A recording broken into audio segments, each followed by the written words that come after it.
வணக்கம். ஆன்மீக களஞ்சியத்துல இன்னைக்கு நம்ம பார்க்கிறது மகாபாரத போரில் 18 நாள் யுத்தம், வெற்றி பாண்டவர்களுக்கு. ஆனால் ஒரு விஷயம், கௌரவர்களின் பக்கத்தில் எப்பேற்பட்ட துரியோதனன், பீஷ்மர், துரோணர், கர்ணன், ஜெயத்ரன் என்று மிகப்பெரிய பட்டியல். இவர்களை எப்படி பாண்டவர்கள் வென்றார்கள்? ஸ்ரீ கிருஷ்ணர் இல்லாவிட்டால் பாண்டவர்கள் வெற்றி பெற்றிருக்கவே முடியாது. ஜெயத்ரன், பீஷ்மர், துரோணர், கர்ணன், துரியோதனன், விதுரர் இவர்களின் வீழ்ச்சிக்காக ஸ்ரீ கிருஷ்ணர் தீட்டிய திட்டம் வெற்றியை தந்தது. இதில் யாரை தீட்டிய திட்டம் சிறப்பு வாய்ந்தது தெரியுமா? கர்ணனின் வீழ்ச்சிக்கு கிருஷ்ணர் தீட்டிய யுக்திதான் சிறப்பு வாய்ந்தது என்று பல பேர் நினைத்துக் கொண்டே இருக்கிறார்கள். இன்னும் சில பேர் ஜெயத்ரனை கொல்ல சூரியனை மறைத்ததுதான் உயர்ந்தது என்று நினைக்கிறார்கள். இது மாதிரிதான் பீஷ்மர், துரோணர் இவர்களுக்கு எதிராக எடுத்த முயற்சிகள். ஆனால் இதுல சரியானது என்னன்னா, விதுரருக்காக கிருஷ்ணர் தீட்டிய திட்டம் தான் சிறப்பு வாய்ந்தது. இது என்ன புது குழப்பம்? விதுரர் எங்கே சண்டை போட்டார்? அவரை வீழ்த்த கிருஷ்ணர் என்ன திட்டம் போட வேண்டும் என்ற கேள்விக்கு விடை சொல்லும் முன், யுத்தம் நடக்க முன்பு நடந்த சம்பவங்களை இப்போது பார்க்கலாம். முதலில் விதுரரை பற்றி தெரிந்து கொள்வோம். யார் இந்த விதுரர்? திருதராஷ்டிரருக்கும் பாண்டுவுக்கும் தம்பி, அதாவது பாண்டவர்களுக்கும் கௌரவர்களுக்கும் சித்தப்பா. விதுரரின் தாயார் ஒரு பணிப்பெண்ணாக இருந்தவர். விதுரர் மகா நீதிமான், தர்மத்திலிருந்து சிறிதளமும் நழுவாதவர். தர்மராஜர், அப்பழுக்கில்லாதவர். பெண்களை தாயாக, சகோதரியாக, மனைவியாக, மகளாக என எந்த நிலையிலும் அவர்களை உயர்வாகவே வைத்து போற்ற வேண்டியவர்கள் என தர்மசாஸ்திரம் சொல்கிறது. திரௌபதியை துச்சாதனன் துயில் உரியும் போது விதுரர் ஒருவரை தவிர மற்ற பெரிய வீரர்கள் அனைவரும் வாய் திறக்காமல் மௌனமாகத்தான் இருந்தார்கள். அதற்கான தண்டனை தான் விதுரரை தவிர மற்ற பெரிய வீரர்கள் அனைவருக்கும் யுத்தத்தில் மரணம் அடைய வேண்டும் என்பது தர்மத்தின் நியதி.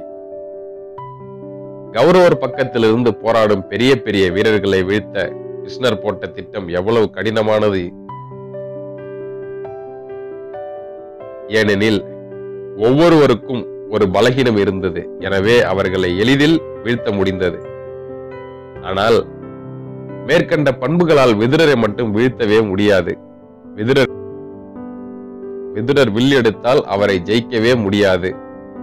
யுத்தம் என்று வந்தால் மற்ற பெரியவர்கள் பீஷ்மர், துரோணர் போல் விதுரரும் செஞ்சோற்று கடனுக்காக கௌரவர்கள் பக்கம் நின்று போரிட்டால் பாண்டவர்கள் வெற்றி முடியவே முடியாது. மகாபாரத போரின் முடிவே வேற மாதிரி ஆகியிருக்கும். ஆனால் எல்லோரையும் விட மிக முக்கியமான நபர் விதுரர் தான். அவர் கௌரவர்களுக்காக நிச்சயம் போரிடக்கூடாது. மேலும் தர்ம நெறிப்படி விதுரர் போரில் மரணம் அடைய கூடிய நியதியும் கிடையாது. விதுரரை போரிடாமல் எப்படி தடுப்பது? ஸ்ரீ கிருஷ்ணர் தர்ம வியூகம் அமைக்கிறார். அதன்படி பாரத போரை தடுக்க கிருஷ்ணர் பாண்டவர்களுக்காக தூது செல்கிறார். கிருஷ்ணர் வருகிறார் என்று தெரிந்ததும் திருதராஷ்டிர மகாராஜா தடபுடல் வரவேற்பு ஏற்பாடு செய்திருந்தார். துரியோதனன் சபைக்கு செல்லும் நாளுக்கு முந்தின இரவு கிருஷ்ணர் யார் வீட்டில் தங்குவார் என்ற கேள்வி பிறந்தது. நான், நீ என்று எல்லோரும் அழைத்தார்கள். கிருஷ்ணரோ, நான் தூதுவன், என் வேலை வெற்றி பெற்றால் தான் உங்கள் உபசரணை ஏற்றுக்கொள்வேன்.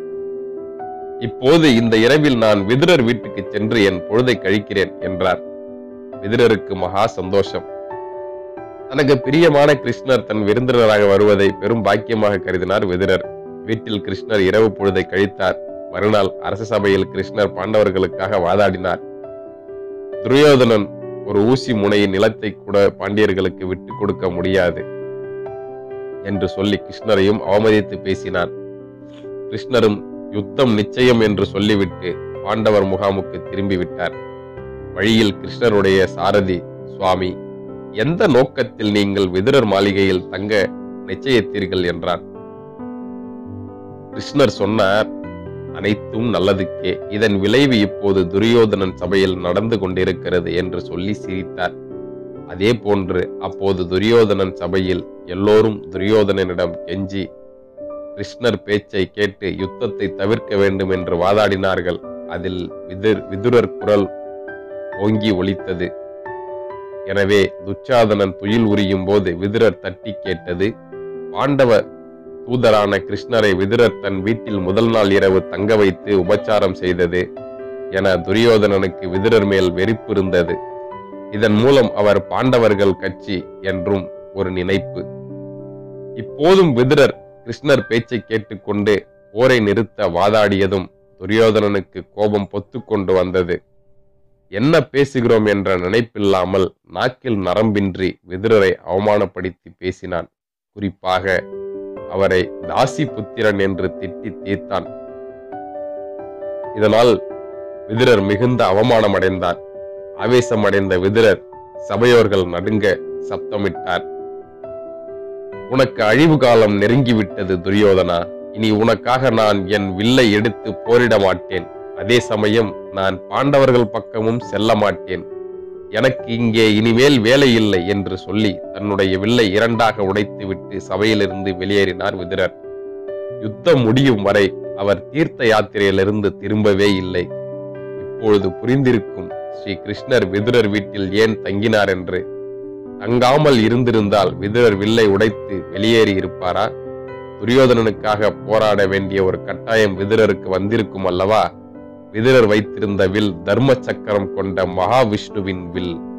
கோதண்டம் எனப்படும் அந்த வில்லை எவராலும் வெல்ல முடியாது. அர்ஜுனன் கையில் உள்ள வில் பிரம்மாவுடையது. காண்டீபம் என்பது அதன் பெயர்.